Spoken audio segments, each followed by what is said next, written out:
Bom, oferta por Wesley é o nosso próximo tema por aqui. Os russos do Krasnodar aumentaram ali a oferta, o valor da grana para levar o Wesley embora. Tá lá em ge.globo/RS. Nosso colega Tomás Rames traz pra gente a notícia que antes era de 50 milhões, agora pulou para 59 milhões. Está com passe valorizado o Wesley e o Inter tem direito aí a 50% do valor do jogador. 29 Será que vende? Vende. O Alessandro Barcelos, ele tá fazendo um plantão na sala dele, esperando as propostas. O Inter precisa vender. 29 milhões e meio pro Inter. Pagou, não pagou ainda. Vai pagar 10 pro Cruzeiro, sobra 19. O Wesley é o modelo de negociações que Grêmio e Inter vão buscar. Jogadores que estão em baixa nos seus clubes, mas que tem muito potencial que tu recupera em Porto Alegre. Porque não tem dinheiro para fichar um cara, para ir lá e contratar um jogador. Não, tu tem que contratar esse cara que tá em baixa e valorizá-lo, vendê-lo e aí fazer a roda girar. Eu não venderia. Eu não venderia, porque é um jogador que não tem mais mercado em times de primeira linha do futebol europeu. Concordam com isso, né? Pela idade dele. Enfim, pra mim, melhor jogador do Inter na temporada, o Wesley. Quanto que vai sobrar pro Inter? 19. Pois é, não resolve a nossa Pagando vida. a conta, né? Não resolve Mas a nossa vida, é que tem que entendeu? E é um pagar jogador que decide jogo, é um jogador que faz gol. Eu vou dizer aqui, tá? Eu prefiro vender o Vitão do que vender o Wesley. Eu prefiro vender o Vitão, que é... Bom, o César sabe a opinião sobre o Vitão desde a chegada dele. Pra mim, o Vitão é jogador de outra turma. Não era nem pra estar no Inter. Né? O Inter encontrou lá um dispositivo da lei, do contrato da FIFA lá, dos jogadores que estavam na Rússia e Ucrânia. Um jogador de outra turma.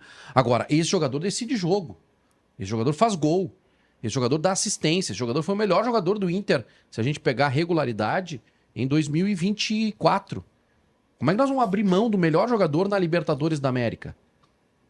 Acho que o Inter pode encontrar o... Eu sei, Léo. Tu não acha que ele tem... Esquece do dinheiro, tá? Aqui não tem irracionalidade nenhuma. Não, tem que vender e acabou. Não, eu sei da situação financeira também. É difícil. O Inter precisa vender. Mas daqui a pouco tu encontra algumas outras situações. Ó, o Rômulo, um jogador que tá sendo observado por times da Itália. Daqui a pouco tu faz um troco com o Rômulo aqui.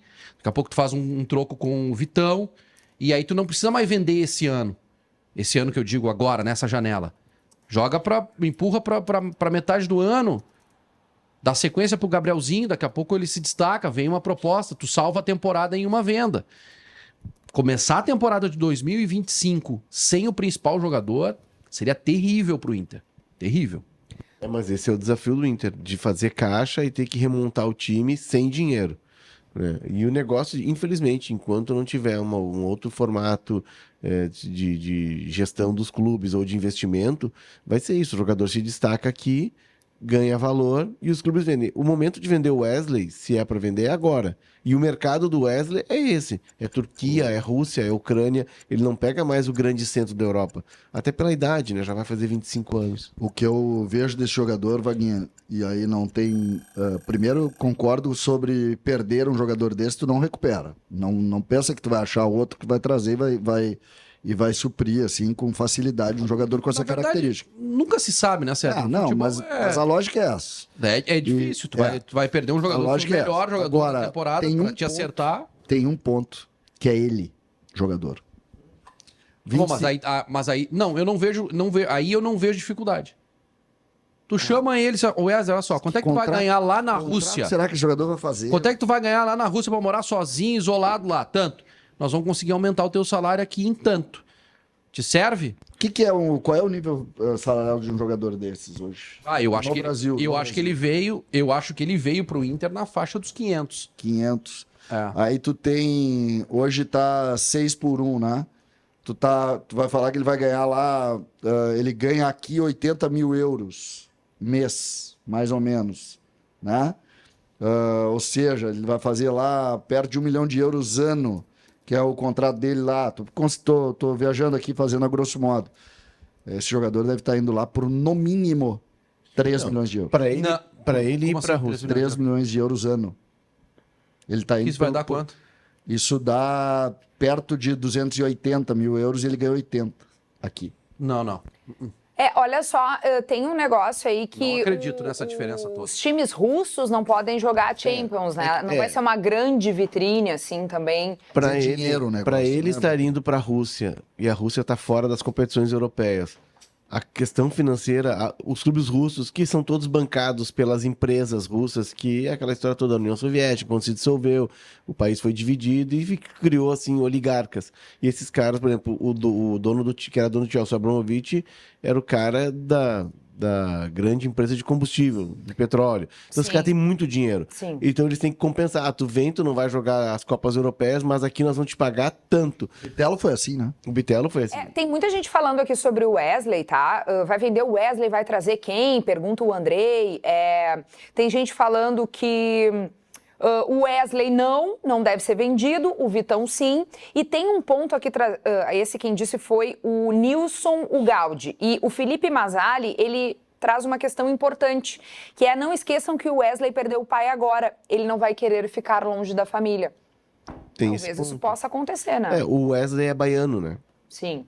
Então, assim, longe da família já está. Está, mas assim, tem uma diferença entre pegar um voo daqui para Bahia e da Rússia para Bahia, né? Mas é uma questão financeira. O jogador pensa muito nisso. Sim. Né? Por um salário que eu concordo com o César que deve estar nessa faixa, ele com um contrato de 4 anos e outra. Quando eles fecham contratação, não é só o salário, tem prêmios, tem luvas.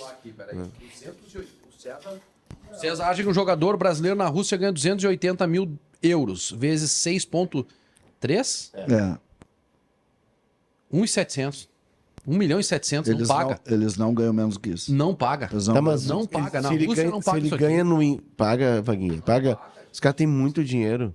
Os caras têm o dinheiro. E essa frase do Léo aí sobre só rapidamente, sobre compensação, hoje eles devem estar pagando mais do que pagavam há 5 anos atrás. Muito bem. Sem meus cartões aqui fica difícil controlar os ânimos, né, dos meus atletas, então eles vão indo como se não tivesse amanhã, né? Mas agora a gente vai falar de uma ideia de Pedro Ernesto Denardim. Ele disse o seguinte em 0 Hora, que a dupla Grenal precisa focar em pagar as dívidas no ano que vem. Lembrou aí, por exemplo, do Marcelo Medeiros, do Luiz Carvalho, presidentes que usaram muito a base e gastaram pouco com o futebol. Lembrando, segundo aí, né, o Pedro, não dá para gastar 25 milhões por mês e ter um time que só pode ganhar gauchão. O que vocês acham? Tem que ter mesmo essa postura para 2025? Nem ao céu, nem tanto à terra? Se fizer o que o Pedro está dizendo, cai. Cai? Cai.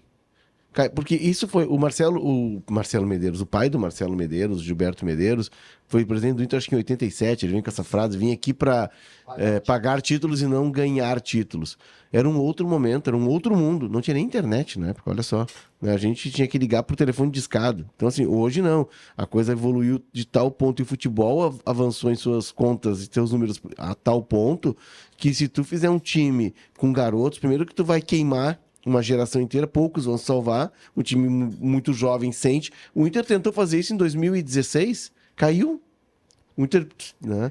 Então, assim, é muito difícil no dia de hoje, no futebol de hoje, que tu faça isso, porque o preço que tu vai pagar, ele é muito alto.